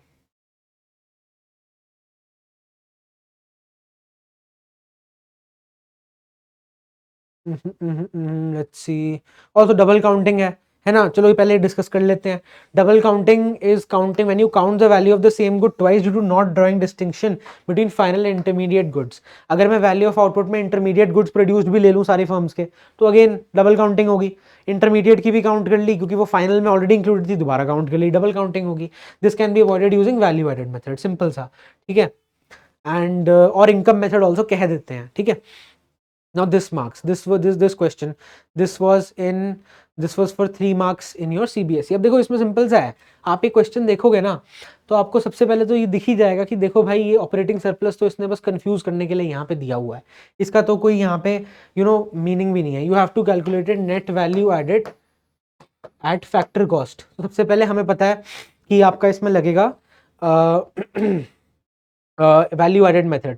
तो हम सबसे पहले लिख देंगे GDP at MP is equal to value of. देखो ये ना मैं आपको आंसर करके दिखा रहा हूं, मैं आपको बता रहा हूं कैसे सॉल्व करना है, but I am also telling you how to present it. आपको प्रेजेंट करना है उसे। अब यहाँ पे पूरा पूरा नहीं लिख रहा, बट आई सजेस्ट आप पेपर में पूरा पूरा लिख के आओ। पूरा पूरा आप लिखो value of output minus your intermediate consumption, ठीक है।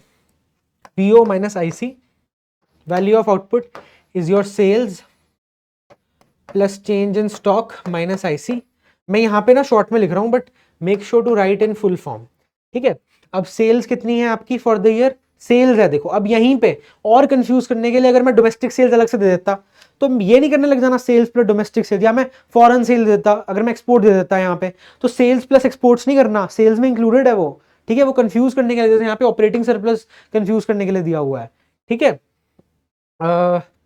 इसके बाद सेल्स, तो sales are your 10,625 plus change in stock, increase in unsold stock 600 minus intermediate consumption कितनी है, इंटरमीडिएट कंजम्पशन है आपकी परचेज ऑफ रॉ मटेरियल्स 2625, ठीक है। ऐसे आपने करना है। ये देखो अब अल्टीमेटली NVFC कैलकुलेट करने को दिया है, ये नहीं करना कि एक ही लाइन में लिख दिया आंसर, एक ही लाइन में नहीं लिखना, आराम आराम से करना है। पहले GDP MP निकाला, फिर लिखा कि NVAFC, ठीक है। बेसिकली देखो ये NVA NDP, बेसिकली आपको NDPFC निकालना है, समझ लो आप अभी। तो NVFC इज इक्वल टू ये, इसको आप ये भी ले सकते हो कि ये GVA MP है, ठीक है। तो आपने लिखा GDP MP माइनस डेप्रिसिएशन, ठीक है। उसके बाद FC पे जाना है, तो we will do minus net indirect taxes, ठीक है। एंड यहाँ पे दिए हुए इनडायरेक्ट टैक्सेस सब्सिडी, इनको माइनस करो, 800 आ जाएगा, वो माइनस करना है, ठीक है। सो फाइनल ऐसे आपको इसको प्रेजेंट करना है in a very structured manner basically, ठीक है। So you will get to this answer finally. अब देखो इन्होंने क्या किया, यहाँ पे डायरेक्टली एक लाइन में लिख दिया NBFC। एग्जामिनर के लिए इवैल्यूएट करना मुश्किल हो जाएगा। पहले कैलकुलेट करो GDP MP, फिर दिखाओ कि मैं उससे गया NVFC पे, ठीक है। इससे पता चलेगा कि हाँ यार this person knows what they are doing. ऐसे नहीं कि एक ही लाइन में लिख दिया, ठीक है। ये भी it's fine, it will not deduct any marks, but ठीक है। वाई लीव एनी स्कोप, जब हम अलग से लिख सकते हैं, हमारे कॉन्सेप्ट्स क्लियर हैं, so we should write separately, ठीक है। ये एक और क्वेश्चन है, then I leave it up to you guys. ये क्वेश्चन आप सॉल्व करो। अगेन देखो इसमें इसमें आपको चेंज इन स्टॉक निकालना है, NBFC दिया हुआ है, ठीक है। Again this is very easy, GDP MP निकालो, या उससे फिर GDP FC निकाल लो। GDP FC is equal to GVFC, ठीक है। GDP FC निकाल लिया, GVFC आ गया। GVFC के बाद आप उसमें से डिडक्ट करने जब लगोगे तो आप चेंज इन स्टॉक निकाल सकते हो easily. So it's just an reverse working of the thing, but represent करना बहुत अच्छे से, ऐसे रिप्रेजेंट, जैसे ये इसमें दिया हुआ ना, ऐसे नहीं करना रिप्रेजेंट। मैंने ना आगे के क्वेश्चन में मैंने बड़े अच्छे से बताया कैसे रिप्रेजेंट करना है, पर ऐसे तो डेफिनेटली नहीं करना। एंड आपको एलिमेंट्स के नाम भी प्रॉपरली लिखने हैं, ठीक है। देन अगेन देखो जैसे ये है अब, ठीक है, इसमें सेल्फ प्रोडक्शन वाला है, इसमें दिया हुआ है consumption of wheat by the family during the year. So ये इंक्लूड होगा, ये मत सोचना कि ये इंक्लूड नहीं होगा, ये इंक्लूड होगा। कंजम्पशन वर्ड लिख दिया ना तो आपको वो हो सकती है कि भाई वैल्यू एडेड मेथड है, कंजम्पशन थोड़ी इंक्लूड होती है, but you have to include this. अभी जैसे इस क्वेश्चन की रिप्रेजेंटेशन मैंने अच्छे से यहाँ पे करी है, पहले जीडीपी एमपी निकाला, output minus intermediate consumption, sales in local market plus sales to government plus self consumption 7050। फिर निकाला NVFC GDP MP minus depreciation minus NIT, ये निकला इतना। तो ऐसे आपने प्रॉपर निकालना है, ठीक है। Next we talk about the income method. सबसे पहले ये देख लेते हैं नीचे, ये फ्लो चार्ट प्रॉपर है, ये मैंने फॉर्मूला शीट बनाई हुई है, आपको ये भी डिस्क्रिप्शन में जो लिंक है उस पर मिल जाएगी, सारे रिसोर्सेज डाउनलोड करके रख लो अपने पास, ठीक है। सो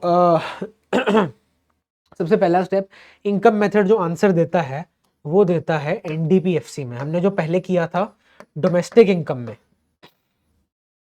ठीक है। How to calculate NDPFC, there are some components to it. You calculate firstly COE,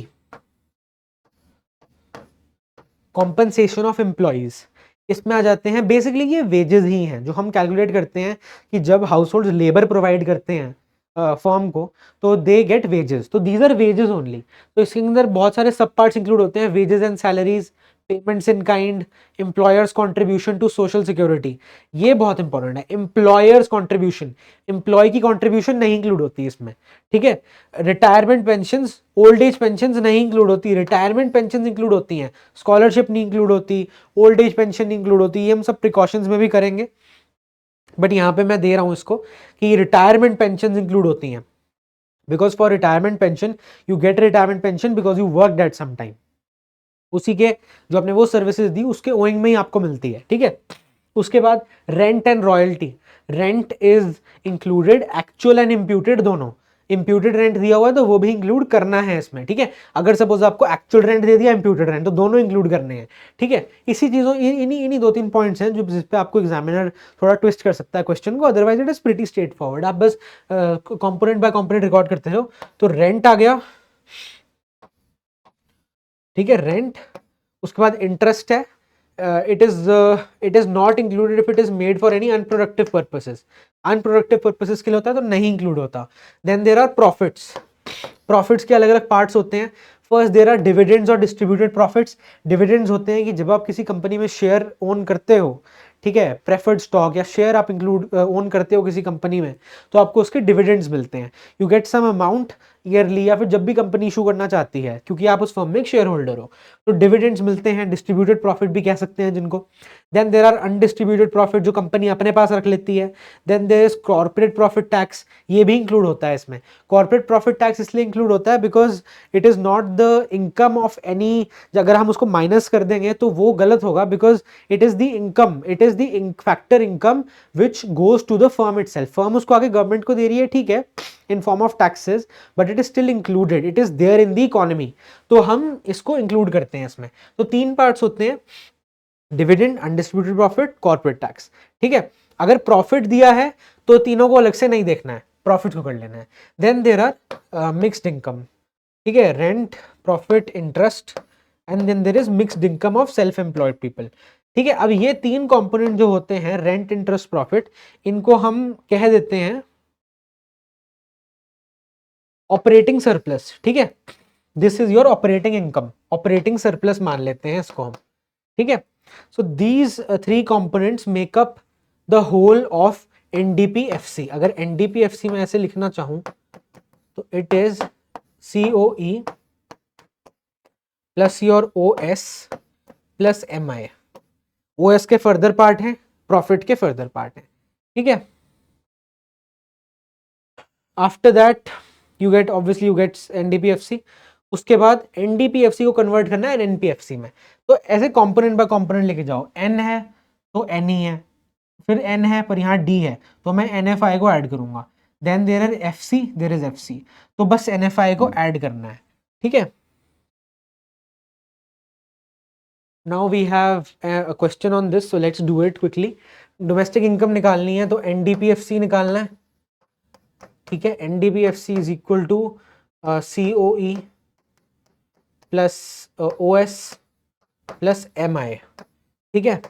COE में आपका सबसे पहले COE ढूंढो, wages and salaries in cash and in kind 1700, plus इसके अंदर और कोई नहीं है COE का कंपोनेंट। OS का देखो, रेंट है 1300, रेंट रॉयल्टी दोनों है। उसके बाद we have corporate tax which is part of profit, so we include it. We have retained earning, which is again part of profit, so we included.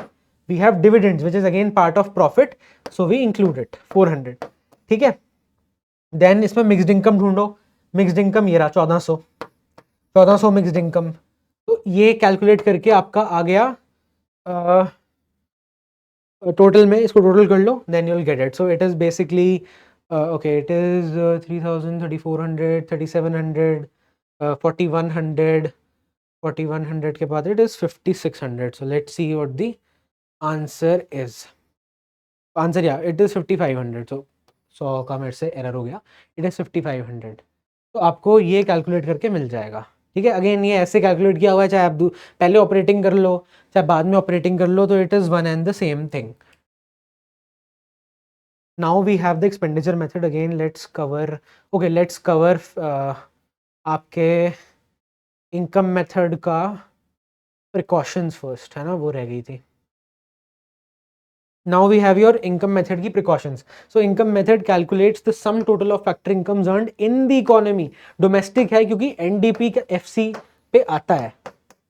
ठीक है, उसके बाद what is not included in it? Transfer earnings are not included. Old age pension, scholarships, retirement pension is included. Old age pension is not included क्योंकि वो एक subsidy है firm से. It is just a subsidy provision. Income from illegal activity, windfall gains from lotteries जो होती हैं वो included नहीं है.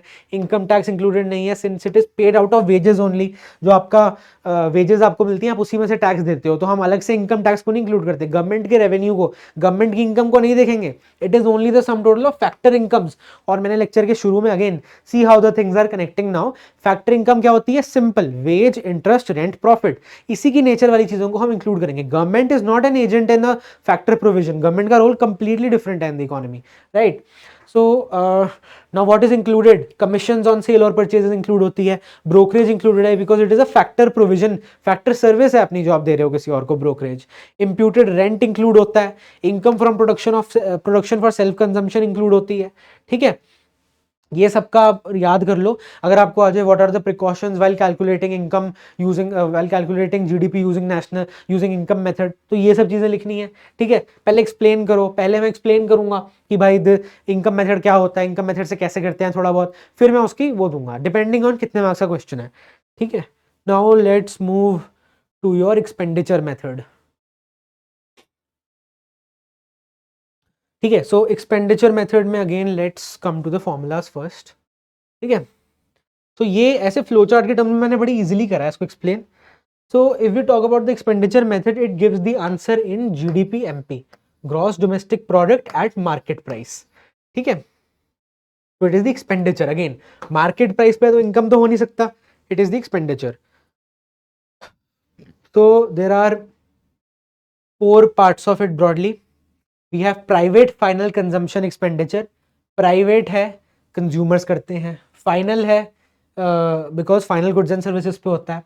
कंज्यूमर एक्सपेंडिचर है. ठीक है, government final consumption expenditure government करती है, फाइनल गुड्स पे करती है. ठीक है, ग्रॉस डोमेस्टिक कैपिटल फॉर्मेशन, कितनी इन्वेस्टमेंट हो रही है इकोनॉमी में. हम एक्सपेंडिचर कंजम्पशन गुड्स पे करते हैं, इन्वेस्टमेंट गुड्स पे करते हैं, पर करते फाइनल गुड्स एंड सर्विसेज पे ही है. जीडीपी की डेफिनेशन में है total expenditure, total production of all the final goods and services. And economy में प्रोडक्शन एक्सपेंडिचर के इक्वल माना जाता है अभी इस लेवल पे. आप बाद में जाके आप देखोगे कि कैसे इसके आगे के नुआंसेस होते हैं, but production is equal to expenditure right now. And सारा एक्सपेंडिचर जितना होगा इकोनॉमी में हम अज्यूम करते हैं उतना ही प्रोड्यूस हुआ है. ठीक है, प्रोडक्शन उससे ऊपर नहीं है. जो भी उससे ऊपर नीचे प्रोड्यूस हुआ उसका नेट एक्सपोर्ट्स ने संभाल लिया. ठीक है, so we have basically private final consumption expenditure, government final consumption expenditure, gross domestic capital formation and net exports. तो सबसे पहले देखते हैं आपका प्राइवेट फाइनल कंजम्पशन एक्सपेंडिचर है. ये सिंपली दिया हुआ है, इसके कोई सब कंपोनेंट्स नहीं होते. बट अगर आपको दिया हुआ है expenditure by households on buying a new house, then that is not included in it. It is not a consumption expenditure. वो यहाँ पे आ जाता है कैपिटल फॉर्मेशन पे.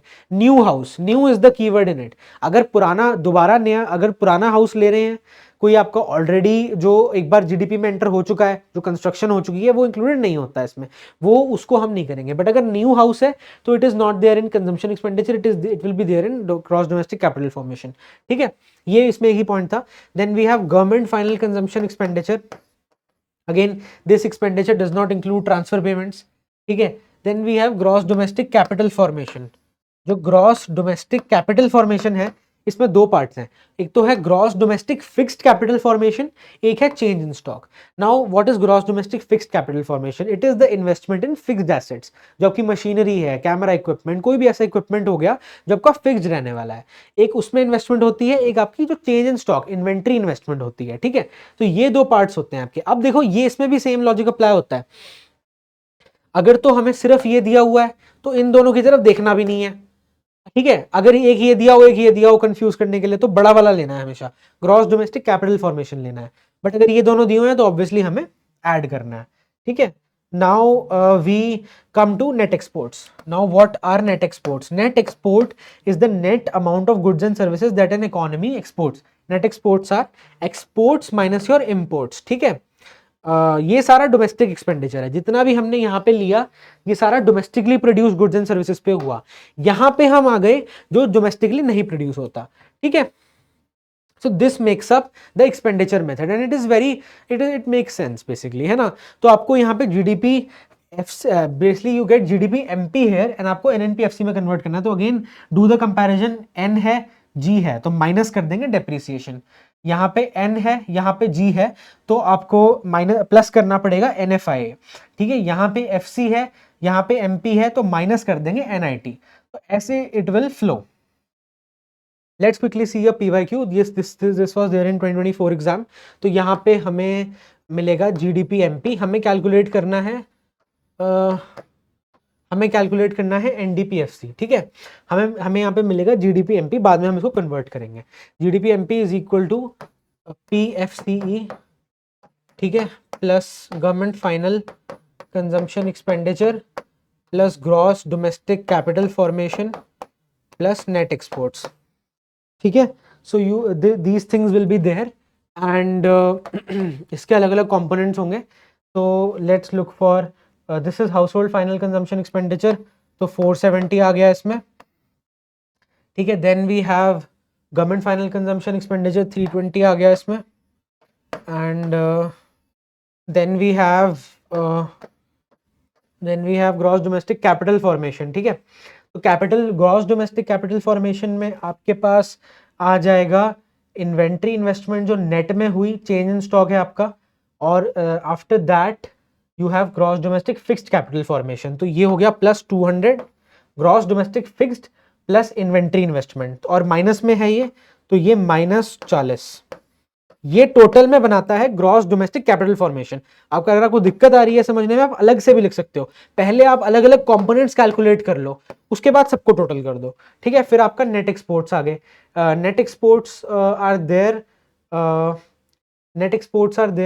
एज 50, तो exports are there as 50 and since we are talking only about goods and services, हम incomes की बात नहीं कर रहे हैं, कंफ्यूज करने के लिए आपको यहाँ पे दिया हुआ है, हम इनकम की बात नहीं कर रहे हैं, we are only talking about goods right now. तो एक्सपोर्ट्स आपको गिवन है 50, आपको इम्पोर्ट गिवन है 60, सो 50 माइनस 60 कर दो, ये आपके हो गए नेट एक्सपोर्ट्स। तो in this way you have to calculate. So let's see what the answer is. So write like this you have to proceed in it. इसमें आपको ऐसे कैलकुलेट आप करोगे 470 320 200 -40, क्योंकि इन्वेंट्री इन्वेस्टमेंट है, 50 minus 60, then you have -35 minus 50, अगर आप सीधा उस पर फैक्टर कॉस्ट पे जा रहे हो, ठीक है। अगेन आई रेकमेंड कि पहले आप जीडीपी एमपी कैलकुलेट करो फिर एनडीपीएफसी कैलकुलेट करो, तो ऐसे आ जाएगा आपको। ऑल्सो ये देखो, जैसे ये this is my answer sheets and I gave the CBSE exam in 2022 and ये मेरी आंसर शीट है, इसमें मेरे को 100 मिले थे इको में। तो this is why I am showing you this is basically I want to show you how you can write answers in the exam basically. तो देखो अब अल्टीमेटली मार्क्स लेना एक चीज़ है, you knowing the answer is one thing. तो marks कैसे लेने हैं ये भी मेरा आपको मोटिव है इस वीडियो में बताना। तो यू नो द आंसर, आप कैसे प्रेजेंट करते हो ना, वो बोर्ड्स में बहुत मैटर करता है, how you are presenting the question. So let's just quickly look at, ये काफी बड़ा क्वेश्चन था एक, so this was I think this was for 5 marks, है ना। This was for 5 marks and basically we were given all the components and हमें दो चीजें ढूंढने को बोला था, गवर्नमेंट फाइनल कंजम्पशन एक्सपेंडिचर और ऑपरेटिंग सरप्लस। ठीक है, तो ये मैंने देखो कैसे उसमें लिखा है, हम ये नहीं जाएंगे कि क्वेश्चन कैसे सॉल्व हुआ, वो सब आपको मैंने फॉर्मुलाज एक्सप्लेन कर दिए हैं। Just go through this notes and आपको formulas they will start coming to you. आप प्रैक्टिस करो, इसमें आगे जाके बहुत सारे प्रैक्टिस क्वेश्चंस दिए हुए हैं प्रीवियस ईयर के, तो वो प्रैक्टिस कर लो, you will be sorted for national income. ठीक है, now let's look at the methodology of answering. मैंने पहले लिखा बाय द, पहले तो सबसे पहले लिख दो कि भाई क्या क्या दिया हुआ है और आपको क्या क्या ढूंढना है। GFC operating surplus to find करके ऐसे लिख दो जैसे मैथ्स में लिखते हैं। This teachers like this, right. By the expenditure method of calculating GDP, देखो यहाँ पे अब मैंने थोड़ा ज्ञान पेला हुआ है, यहाँ पे थोड़ा ज्ञान दो आप टीचर को, है ना, अच्छे से लिखो, मतलब इसमें कोई कॉम्प्रोमाइज नहीं करना। ठीक है, कोई कॉम्प्रोमाइज नहीं करना है इसमें। पता, ये मत समझो कि उसको पता ही तो है कैसे कर रहे हैं, सीधा लिखना शुरू कर दिया, ये टर्म्स भी नहीं लेके सीधा लिख दिया, ऐसे नहीं। फॉर्मूला बनाओ, देखो स्पेस भी जाएगी, थोड़ा अच्छा लगेगा, क्योंकि यू नो इसमें इसमें देयर इज नो सब्जेक्टिविटी। ये एक ऐसा नहीं है क्वेश्चन की सब्जेक्टिव हो सकता है, कोई कुछ, किसी का कोई कुछ आंसर हो सकता है, किसी का कुछ नहीं, इसमें आंसर एक ही होगा। GDP MP, private final consumption expenditure plus government final, ऐसे करके फॉर्मूला दिखा के उसके बाद मैंने कैलकुलेट किया फिर, and then I arrived at the final answer. FC दिया है, उसके बाद आप इसमें कर दोगे एंड ऐसे फिर आपको मिल जाएगा।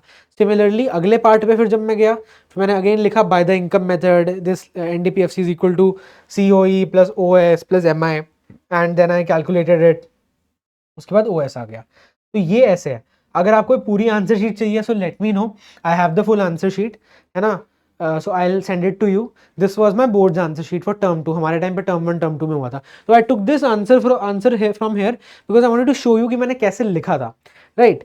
सो now if we further move on, these are some previous year questions. ठीक है, प्रीवियस ईयर क्वेश्चंस हैं, आपको इनको भी अच्छे से कर लेना है। ये क्वेश्चंस तो मैंने कवर करा ही दिए यहाँ पे जो इसमें दिए हुए थे, बट जैसे ये क्वेश्चन है, distinguish between net factor income from abroad and net exports, ये सर्विसेज का है, ये गुड्स का है, मतलब इट्स वेरी बेसिक। आप डेफिनेशन लिख दो, फॉर्मूलाज लिख दो, आपको इसमें मार्क्स मिल जाएंगे। एंड मेरे हिसाब से you should always right the difference based questions tabular form में।